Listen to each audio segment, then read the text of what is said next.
स्वागत है दोस्तों आपके हमारे YouTube चैनल में। इस वीडियो में बात करेंगे कि कैसे एक बेरोजगारी, हाइपर इन्फ्लेशन और युद्ध से ग्रसित देश दुनिया का इकोनॉमिक सुपर पावर बना। तो दोस्तों आइए चलते हैं जर्मनी के इकोनॉमिक इतिहास के रोमांचक सफर पे। शुरुआत करते हैं 1880 से। उस समय जर्मनी एक पूरा देश नहीं था, वो छोटे छोटे किंगडम में बटा हुआ था और जो सारा किंगडम होली रोमन एम्पायर के अंतर्गत आता था। उस समय जर्मनी का इकोनॉमी पूरा एग्रीकल्चर पे ही टिका हुआ था।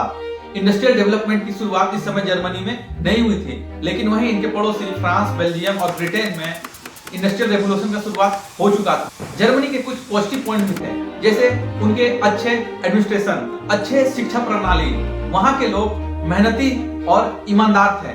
दोस्तों आज भी वर्ल्ड के टॉप 200 यूनिवर्सिटी में से जर्मनी के 20 यूनिवर्सिटी आते हैं। टेक्निकल यूनिवर्सिटी ऑफ म्यूनिख, ये जो वर्ल्ड क्लास यूनिवर्सिटी है दोस्तों, ये जर्मनी में ही है। नेपोलियन के टाइम जर्मनी में बहुत से संस्थागत सुधार हुए। अधिक कुशल वाणिज्यिक के कानून, मजबूत एडमिनिस्ट्रेशन, जमींदारी प्रथा में सुधार किया गया था। इन्हीं सुधार से जर्मनी में इंडस्ट्रियल रेवोल्यूशन का नींव रखा गया था। 1830 में जर्मनी में इंडस्ट्रियल रेवोल्यूशन का शुरुआत हुआ था। 1834 में जर्मन कस्टम यूनियन जोल्बेरियन का स्थापना हुआ था। इसका स्थापना से जर्मनी जो छोटे छोटे राज्यों में बटा हुआ था उसे एक किया गया और तो हर राज्य में अलग अलग टैक्स कर थे, उसे हटाकर एक कर लागू किया गया। इसका परिणाम ये हुआ कि जर्मनी में बिजनेस करना आसान हुआ और बिजनेस में बहुत ही तेजी आई, जिसमें व्यापारी एक राज्य से दूसरे राज्य कहीं भी फ्रीली व्यापार कर सकते थे। दोस्तों 1835 में जर्मनी में रेल की शुरुआत हुई।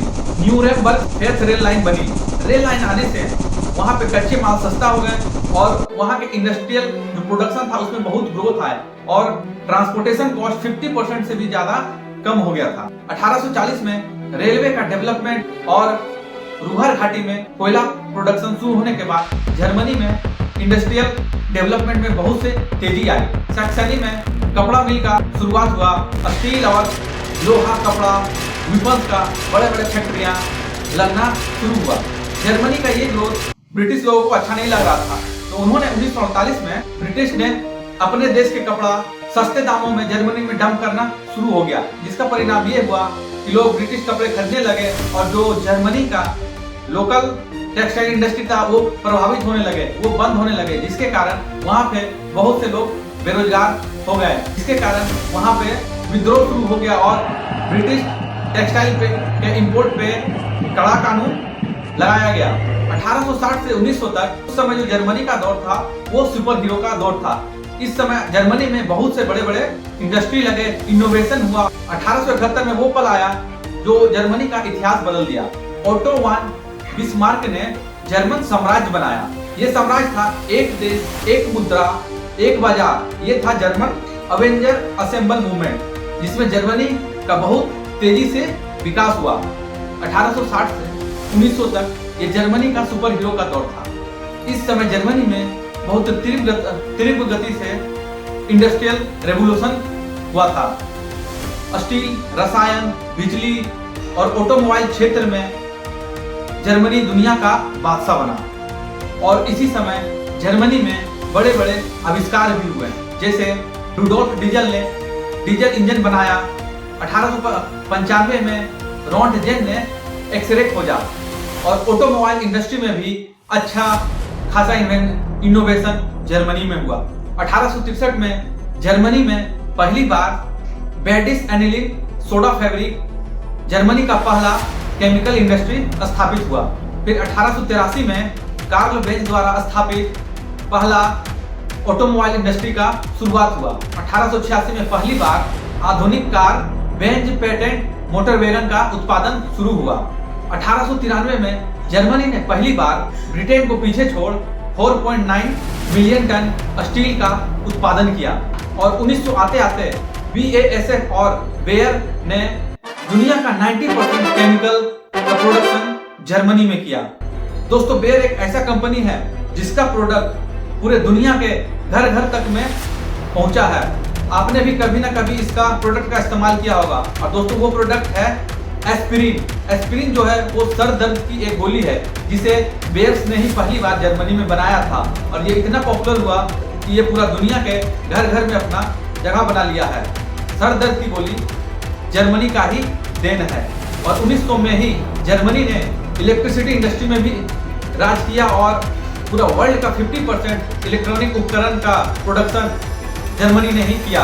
दोस्तों, जो ब्रिटिश लोग थे वो पहले मेड इन जर्मनी का को सस्ता और बेकार क्वालिटी का कहकर मजाक उड़ाते थे, लेकिन दोस्तों जर्मनी ने 1900 आते आते पूरा दुनिया में मेड इन जर्मनी का डंका बजा दिया और बहुत से इंडस्ट्री में ब्रिटिश को पीछे छोड़ दिया। 1900 तक जर्मनी पूरे यूरोप की सबसे बड़ी अर्थव्यवस्था बन गई, दुनिया की तीसरी सबसे बड़ी अर्थव्यवस्था बनकर उभरी। जर्मनी ने 63% ग्रोथ रेट के साथ अपना प्रोडक्ट एक्सपोर्ट किया और रसिया, अमेरिका और एशिया के बहुत से कंट्री में मेड इन जर्मनी प्रोडक्ट की धूम मच गई थी। लेकिन दोस्तों 1914 में पहला वर्ल्ड वार की शुरुआत हुई और इसमें जर्मनी भी भागीदारी कर रही थी।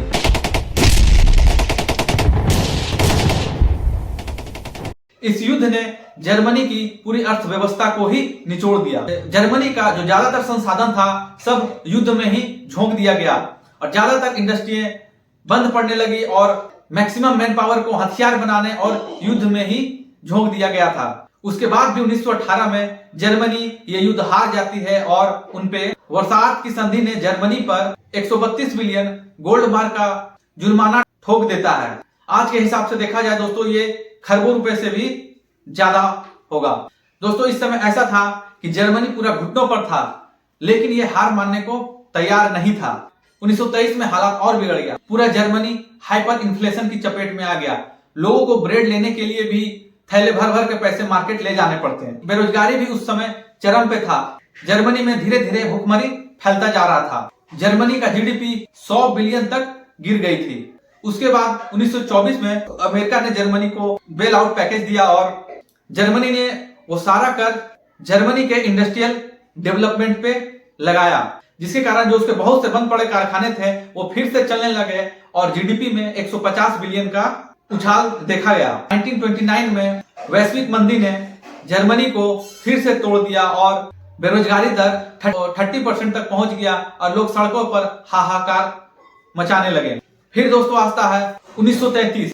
जर्मनी का सबसे अंधेरा दौर था। महामंदी ने अर्थव्यवस्था को तहस नहस कर दिया। 60 लाख से ज्यादा लोग बेरोजगार हो गए। बहुत से बड़े बड़े कल कारखाने सब बंद हो गए। फिर सत्ता पकड़ते हैं हिटलर।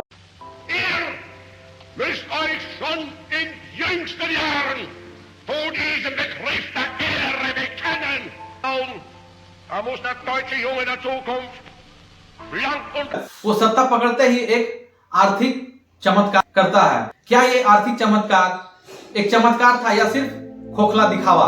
आइए इस रहस्य नजर डालते हैं। 1933 तक जर्मनी का जीडीपी था $100 बिलियन, लेकिन ये 1939 तक आते आते $200 बिलियन हो गया था, यानी 6 साल में ही दोगुना। और जो प्रति व्यक्ति आय था वो $1400 था। वो $1400 से बढ़कर $2500 तक चला गया था।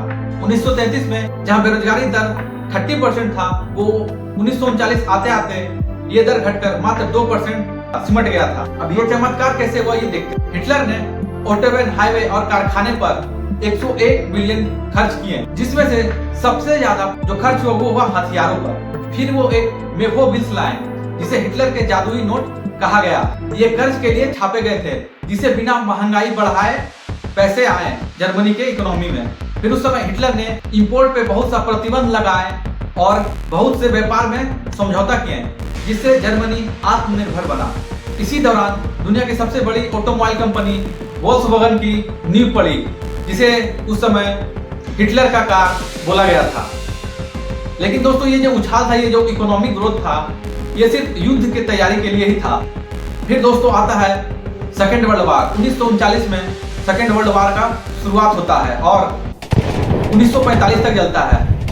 और उस समय जर्मनी में इतना बमबारी होता है कि जर्मनी के जो 70% बड़े और छोटे कारखाने रहते हैं सब तहस नहस हो जाते हैं।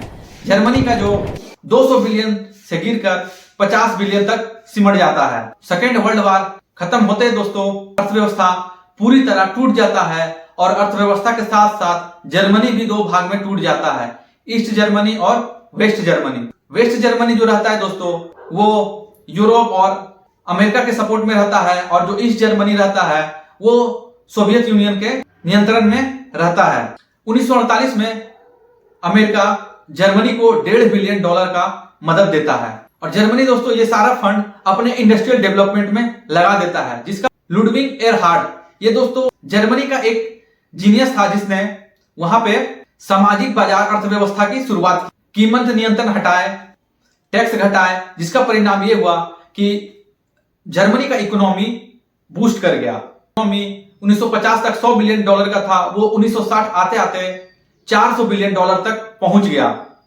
प्रति व्यक्ति आय जो 1000 थे वो बढ़कर $4000 तक पहुंच गया था। जो जर्मनी में तीव्र गति से इंडस्ट्रियल डेवलपमेंट होने के कारण जो जर्मनी के बड़े बड़े कंपनियां थे, Volkswagen, Mercedes, BMW, BASF, Bayer, ये सब पूरा दुनिया में छा गए और पूरा दुनिया के नंबर 1 इंडस्ट्री बन गए। और 1960 तक वेस्ट जर्मनी पूरी दुनिया की तीसरी सबसे बड़ी अर्थव्यवस्था बन गया। 1970 में फिर से जर्मनी का गोल्डन एरा शुरू हो गया और एक्सपोर्ट रॉकेट की तरह ग्रोथ किया। लेकिन दोस्तों वहीं जो पूर्वी जर्मनी था वहां के हालात खराब थे। वही पुरानी फैक्ट्रियां, बेरोजगारी और लोगों की कम आय वहां समस्या खड़ी कर रहा था। लेकिन 1990 में ईस्ट जर्मनी और वेस्ट जर्मनी में समझौता हुआ और उन्होंने बर्लिन वॉल को गिरा दिया। लेकिन ये जो मर्जर हुआ था दोस्तों, ये वेस्टर्न जर्मनी को महंगा पड़ गया था, क्योंकि जो ईस्ट जर्मनी था उसका अर्थव्यवस्था कमजोर था और वहां का इंफ्रास्ट्रक्चर भी बहुत वीक था, जिसे वेस्टर्न जर्मनी को डेवलप करने के लिए अपने अच्छे खासे फंड वहां पे इन्वेस्ट करने पड़े। वहां पे इंफ्रास्ट्रक्चर मजबूत करना पड़ा, रेलवे कारखाने बहुत से बनाने पड़े, जिसका परिणाम ये हुआ वेस्टर्न जर्मनी का जो जीडीपी था 4% से जो ग्रोथ कर रहा था वो घटकर 2% पे आ गया था। लेकिन दोस्तों इसमें जर्मनी ने हार नहीं मानी और 1999 में जर्मनी यूरोपियन यूनियन का सदस्य बना और 1999 में यूरो करेंसी को अपनाया, जिसने निर्यात को टर्बो बूस्ट दिया और 2000 तक जर्मनी का जीडीपी $1.9 ट्रिलियन तक चला गया और प्रति व्यक्ति आय जो था वो $23,000 प्रति वर्ष तक चला गया था। दोस्तों ऑडी, BMW, मर्सडीज, वॉल्क्सवैगन जैसे मशहूर कंपनियां ने जहां ऑटोमोबाइल सेक्टर में जर्मनी का परचम लहराया, पूरा दुनिया में लहराया, वहीं BASF और बेयर्स ने केमिकल सेक्टर में जर्मनी का क्वालिटी का परचम दुनिया में लहराया। दोस्तों एक समय जहां मेड इन जर्मनी का मजाक उड़ाया जाता था, वहीं आज मेड इन जर्मनी लोगों के बीच एक विश्वास और अच्छे क्वालिटी की गारंटी का प्रतीक माना जाता है। तो दोस्तों इस चैनल को सब्सक्राइब करें।